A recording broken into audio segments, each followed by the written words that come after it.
In this lesson we are going to talk about material creation, but not so much about creating an actual material, rather about Material Manager itself, so you can know what to expect. And then, after that breakdown, creating materials will be much easier once you understand the basic concepts and principles behind it.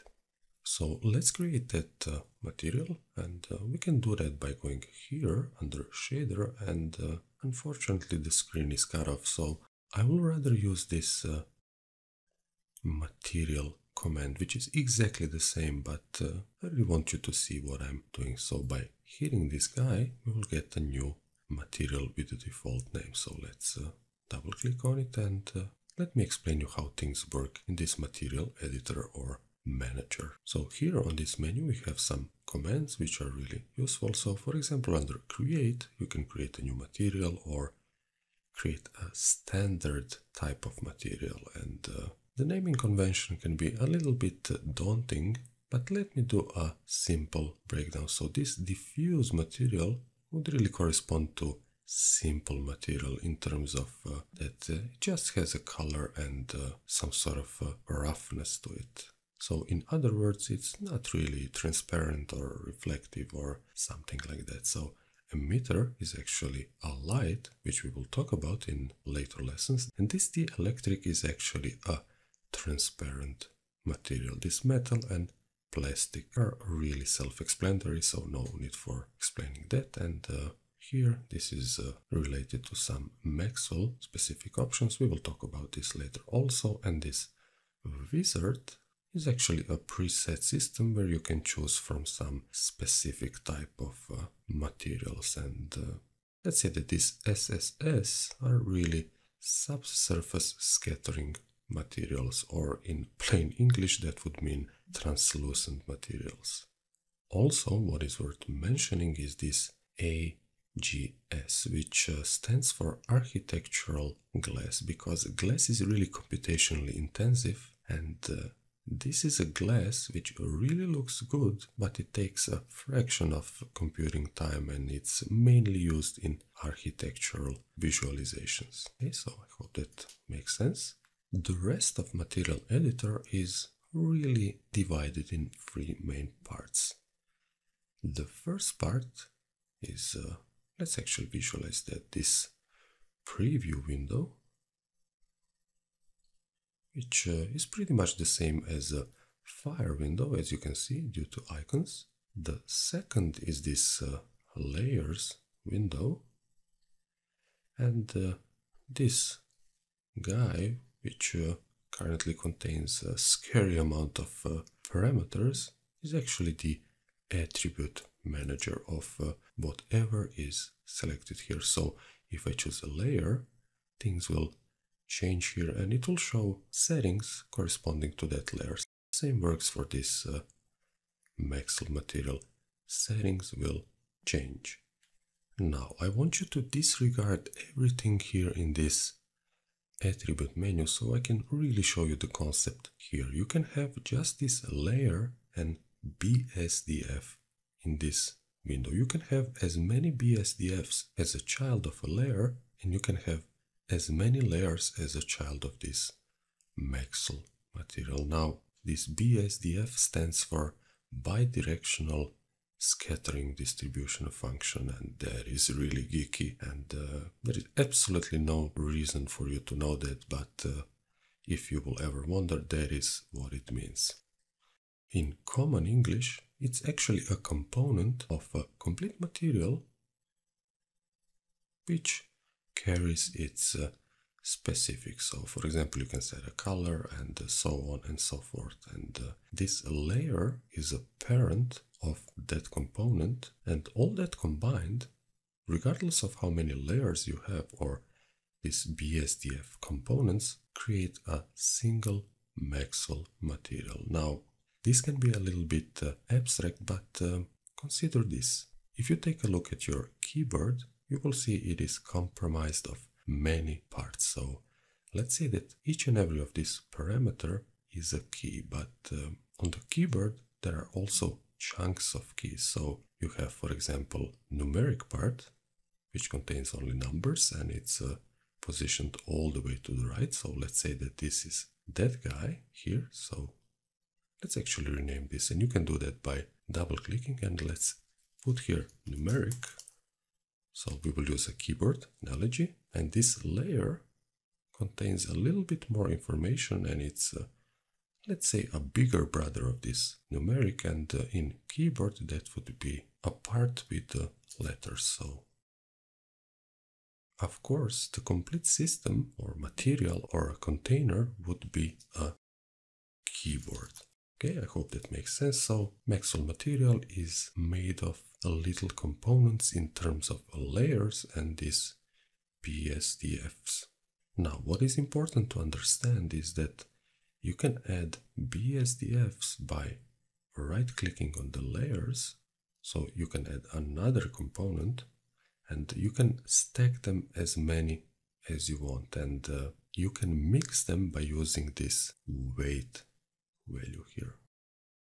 Now to add layers, you have to add from a main material or keyboard in our case. So right click here and you will add another layer. So you can stack them as many as you want, and it's also a good idea for the layers to contribute 100% value combined. So this layer could be, let's say, maybe 20, and this could be maybe 80. So you can mix materials. Now what is important to understand that materials will behave differently depending on this blending mode. So currently the blending of this layer is in additive mode, so you don't have to respect that 100 rule. You can set this to 100 and this one too.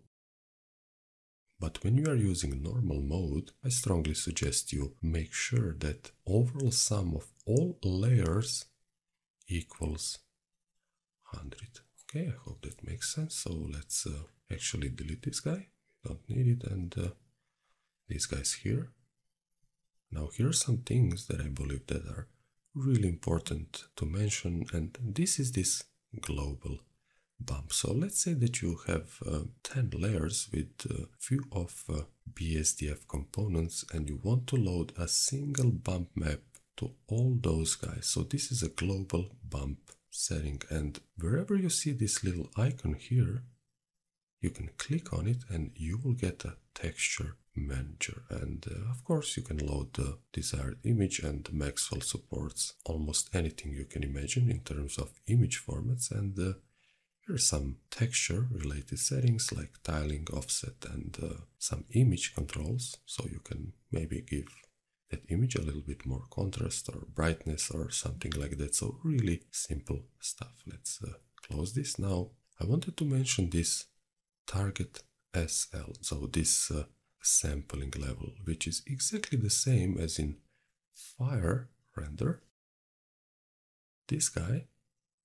So this sampling level or this sampling level for production render. Now what it does, it simply instructs this material here in this preview window which quality to achieve. So if you put this to, let's say, maybe 6, the material will render itself in this preview window until it reaches that quality.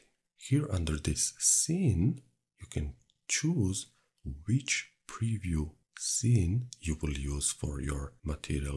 And in most of the cases, I choose this stage 1 preview. So let's take a look at that, because I think it's really natural and utilizes, let's say, real life lighting, and I can judge the quality and surface characteristics of material. Just under that scene setting, you can find a notes window, so you can write anything you want here as a reminder to that specific material. Now let's actually create a new material like this, and we will delete this keyboard, and now we have a fresh start. The main reason why I did this is to show you that this preview and sampling level is not remembered by default, and if you want to change that, you'll have to go here under Edit, Preferences, find the Maxwell category and instruct what will be the default scene for previews. So let me choose stage 1 because I simply like that. You can choose anything you want, and I will set the default sampling level to 6. Also, these preview threads, I can set them to 24, so I will utilize all processing power, and if I find this sampling level to be too low, I can simply increase it later. So here in Maxwell preferences you can set everything in regard how Maxwell will deal with search paths, output defaults, or some specific things related to it. Okay, I hope that makes sense. So from this point on, if I create a new material, then that material will have that stage 1 scene as a preview as I chose. And obviously I have a pretty solid machine, so I can actually increase this to 8. So I will get a slightly better preview of any material I'll build. Now let's have some fun, and we will create a really simple crude material from this wizard. So let's go maybe with plastic, and the wizard will guide you. It will ask you for a color, so let's choose something happy, maybe this orangey color. And here we can choose a roughness of that material. So I would always suggest that you avoid 0 or 100 values in your materials, because that simply doesn't exist in nature. So if you have to use really small values, use them. So 1% is better than 0, and in the same logic, 99% is better than 100. So let's hit OK, and it will ask me if I want to modify this existing material or I want to create a new one. So let's create a new one like this, and take a look at that. This is absolutely fantastic. It's beautiful how Maxwell gives superb results out of the box. So let me just delete these two guys. Now, as I was saying, we have a plastic material, and it has this little W, which indicates that this is a material from the wizard. And also you can see it took that sampling level we set in the preferences along with the default scene. And here we have two layers which are really logically named. So we have a base with 100% value. We have a top coat which is in additive mode, so it will add to the surface of this layer.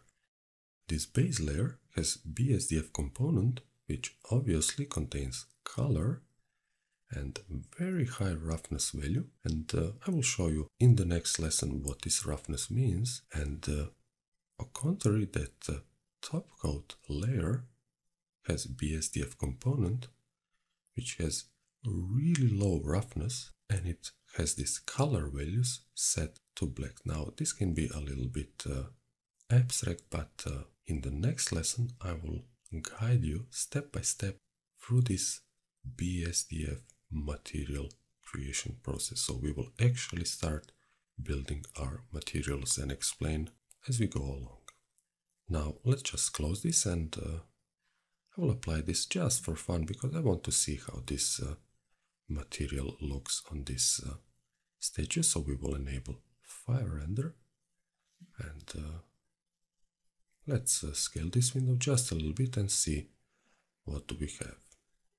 And once again, as you can see, I don't have to fiddle around with photon maps, caustic samples, and adjust quite a few settings. So Maxwell does all that through this sampling level.